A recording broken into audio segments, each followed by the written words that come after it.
Most of us think that the world would be a much better place if other people changed their behaviour. We might wish that others would treat people more kindly, give more to charity, or be more informed as voters. Yet we often neglect to recognise how important our own behaviour is in bringing about these changes.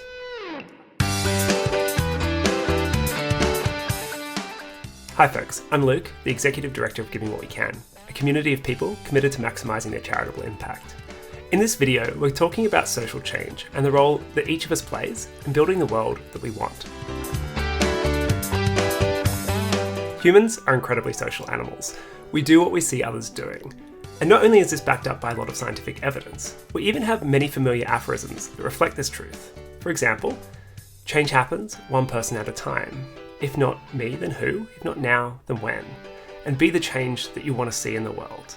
Some find these adages inspiring, and others might find them cheesy. And personally, I think it's important to reflect on them, let them sink in, and deeply internalise. They point to a simple truth that is essential to making the world better. Our behaviour influences what other people do. What we do matters, not just because of direct outcomes, but also because of how it influences other people.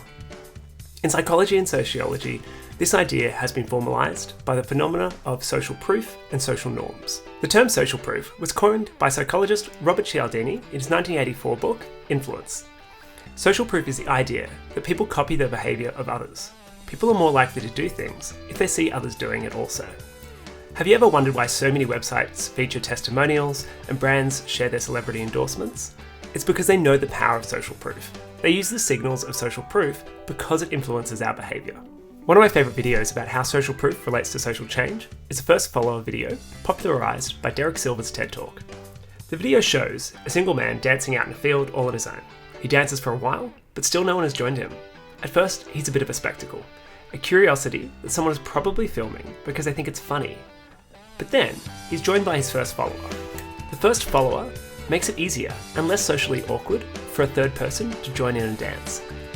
And as the saying goes, three's a party. Before you know it, they've escalated into a full-blown dance party.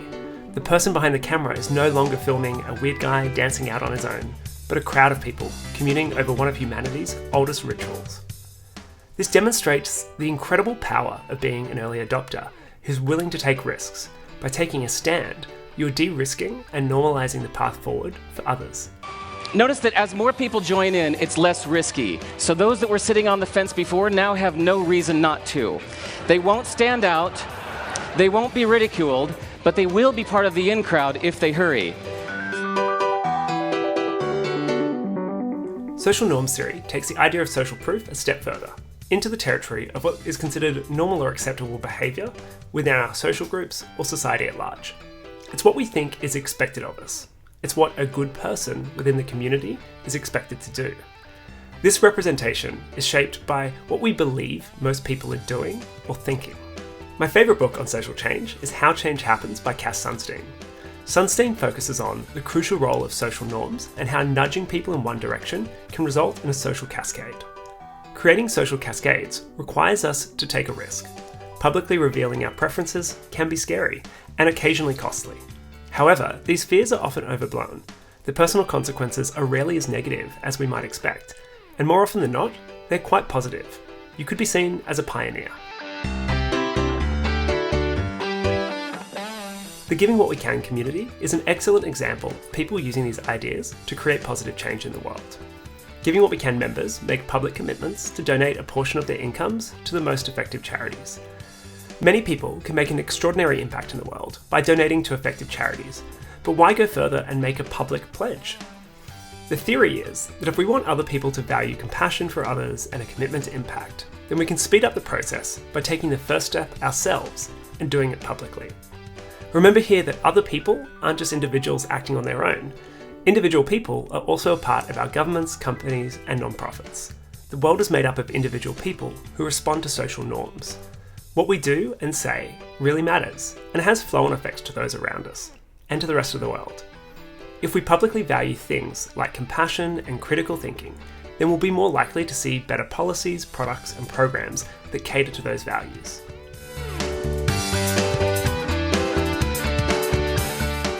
Three big barriers to any kind of change are often awareness, are people aware of the thing? Aspiration, do they want to do the thing? and accessibility. Are they able to do the thing?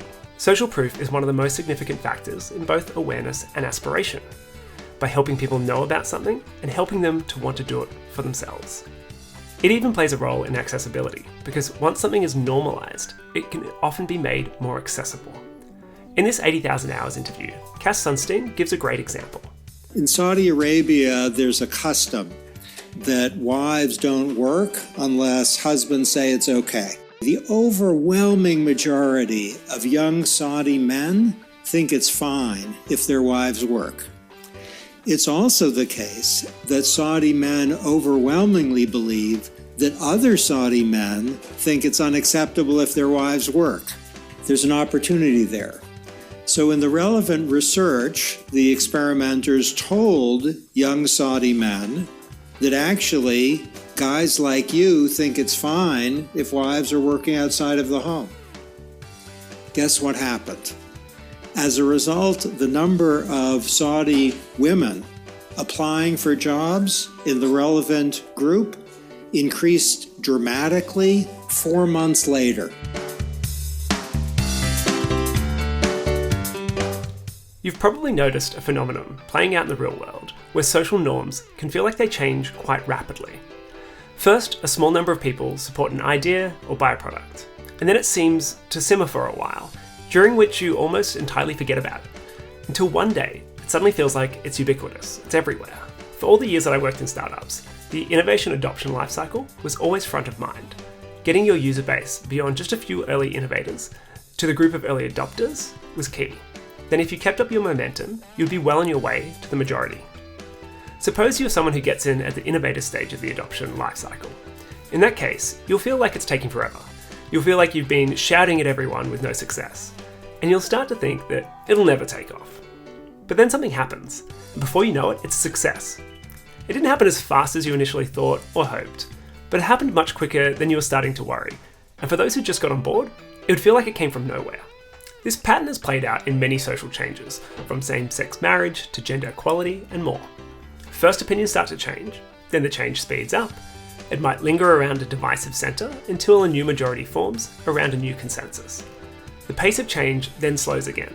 Some of the laggards reluctantly come on board to the new view, and some never make it.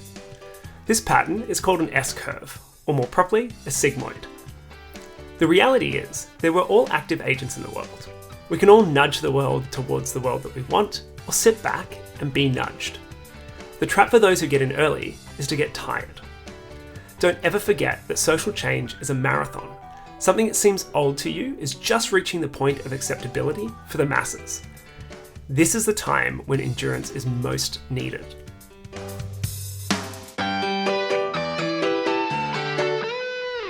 Advocacy is a way that we can all multiply our impact. For every person that follows our lead, we are multiplying our impact and making it easier for the next person. Now it's over to you. What change do you want to see in the world? And more importantly, what are you going to do about it? I hope this video has inspired you to do some good in the world. Please let me know in the comments what you thought about the ideas discussed and suggest any future topics you'd like covered. If you liked the video, please give it a thumbs up and share it with others. To learn more about effective giving, please subscribe to our channel and click the bell icon. Follow us on social media and head over to givingwhatwecan.org, where you can also join the Giving What We Can community of people committed to helping others effectively.